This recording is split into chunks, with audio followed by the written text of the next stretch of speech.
Now there's 16 teams left, so I mean, if you're going to keep playing each week, you got to get better. And so, you know, we understand what we got to do Monday. We'll enjoy it for right now, and Monday we got a lot of work to do for the next step. Lorena head coach Ray Biles talking about victorious Leopards that are moving on to round number 3. Welcome to our live stream portion of Friday Night Lights. Jessica Moore and Curtis Quillen will join us live in just a bit. Of course, you know, when two-a-days started back in August, everyone knew that if you practice during the week of Thanksgiving, there's a good shot that you're doing something right. 13 teams remain across the area, including one that was at our game of the week. Let's tell up to Jessica Maury. She's live in Mansfield as Midway Panthers are going into round 3, winning 56-28. Jess, the Panthers got to be feeling good about themselves right now. Thanks, Nick. Well, it was a crazy night here. We had to do our earlier report with the team from the team bus because this one wrapped up around 9:30 out here in Mansfield. 56-28, the final. The Panthers were nice enough to allow us on the bus for a live interview and trophy presentation, which was a pretty cool moment. Then we got locked out of the stadium, had to get in a police car, and it was a whole thing, and they took us over here. We're finally back, and now we can talk about the game. Midway started out on fire in this one. They scored 14 points. They scored on their first 2 drives. James Fulbright early, and then going to the air for DeMarcus DeGrade on the second touchdown. And then Saxe started to answer, and it was 28-14 at the half, and it should have been 28-7, but Midway allowed Saxe to score with 11 seconds left in the half, so that made it a 2-touchdown ball game. And then out in the second half, Midway started out with a big touchdown, and then Saxe answered.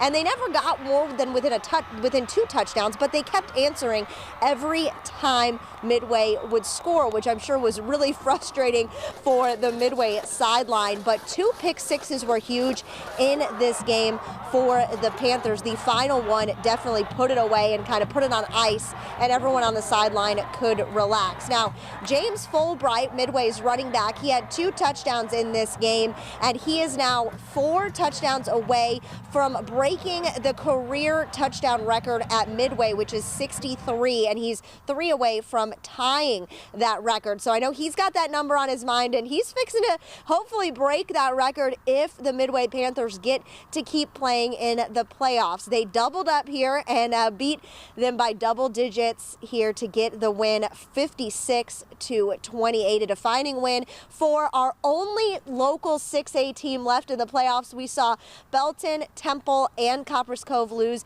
in the first round. So Midway is holding strong, trying to stay alive and hopefully make it back to AT&T Stadium to get the revenge and hopefully bring a state championship this time back to the Waco area. So big win. Now Midway advances to the 3rd round. Now here's the latest information I have on their matchup. They will play the winner of Round Rock and Klein Oak. That game is tomorrow at 2. Now, if Round Rock wins, Midway head coach Jeff Hume tells me that they will try to play in Georgetown. That would be Saturday at 3 o'clock. Now, if Klein Oak wins, they're trying to lock down Kyle Field on the campus of Texas A&M, which would be pretty fun. That one would also be Saturday. Midway would most likely play Saturday games the rest of the playoffs because of the fact that the state championship game would be on a Saturday. So they'll most likely try to stick with Saturday games. So again, they'll either play at Georgetown if they're playing Round Rock, which would be nice. That would be a great way to get a bunch of fans there because that's not far from Round Rock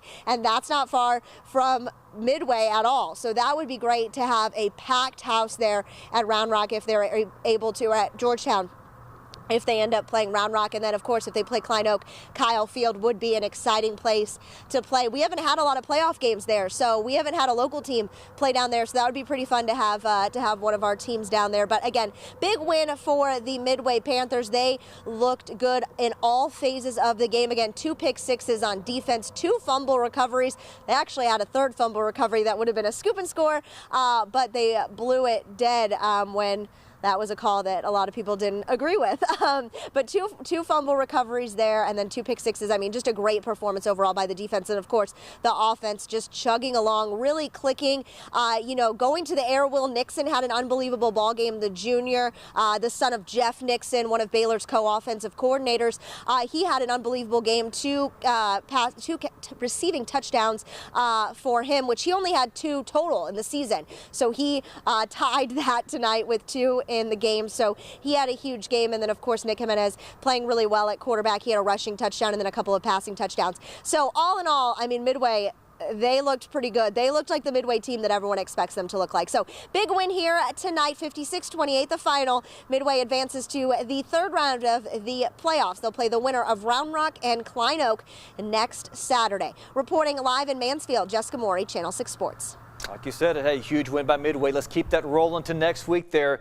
All right, let's go ahead and start Bosqueville. They came in red hot here, taking on a Celeste team that, you know what, even hotter. So something had to give tonight. Something had to give in DeSoto. Bulldogs have won 8 in a row. This was a pretty good game early on. Celeste on offense. Jalen Rector calls his own number, follows his blockers right up the gut for the touchdown, and 7-0 Blue Devils. Bosqueville responds. Tyler Webb back to pass, throws one up top to Jace Ayala, makes a nice leaping catch. Wow, we're tied at 7. Celeste would have to punt.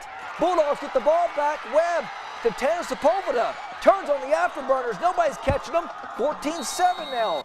Blue Devils back on offense. Jalen Rector rolls to his right, fires over the middle, but guess what? He's intercepted by Jacob Bravo. Bulldogs back on offense. Webb rolling to his right, trying to find somebody open. He's going to throw it in triple coverage. You know what that means. Not good news. He is picked off by Jace Given.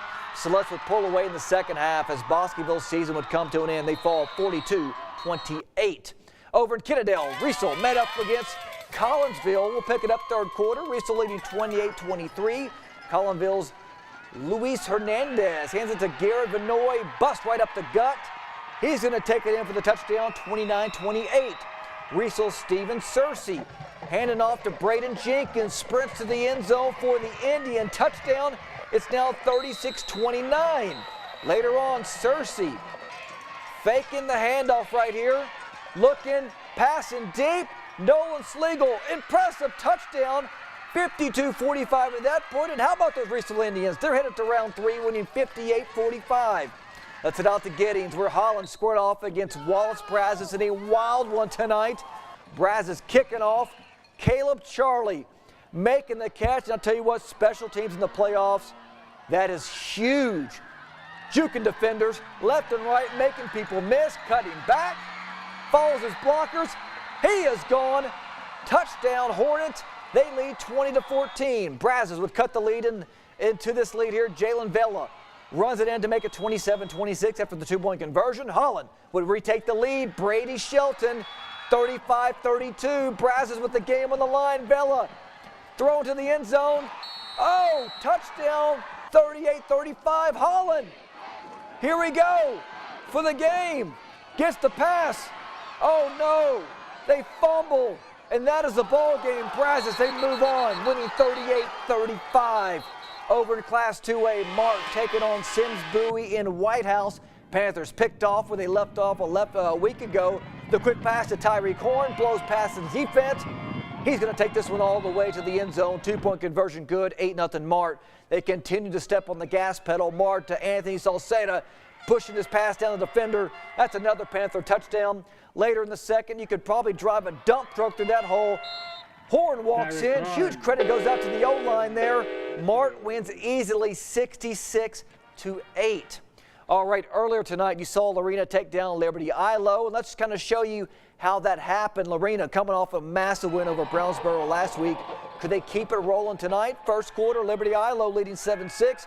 Bradley Line on the shotgun over to A.J. Bell, and the former Gridiron Player of the Week bounces to the sideline. He goes in from 29 yards out. Leopards lead 13-7. Second quarter, Lorena forces the punt. Snap is high, but Liberty Ilo gets the punt off. Ty Moore fields it at the 29. We just talked about special teams being huge in the postseason. Up the middle, bounce to the outside. That is a touchdown, 20-7 Lorena. Ensuing drive, Isaiah Cross in the gun, heaves it downfield. Shane Porsche, just like a Porsche 911, he's gone, leaving everybody in the dust. 77 yards, extra point no good, 20-13 now. After Lorena field goal made it 23-13, Lina rolling to his right, dumps it down to Ben Craig. He's gone, 49 yards, 30-13 at the break. Lorena, this is a wild one in the second half, but the Leopards hold on, winning 51-43.